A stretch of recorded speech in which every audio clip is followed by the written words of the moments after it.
ये लो पापा पानी। मैंने नहीं पीना, ले जाओ इसको। पापा ने पानी भी नहीं पिया। लगता है पापा बहुत गुस्से में थे। पापा ये ले खाना खा ले।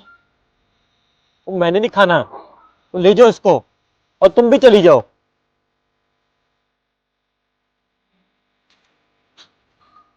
पापा ने खाना भी नहीं खाया और पानी भी नहीं पिया।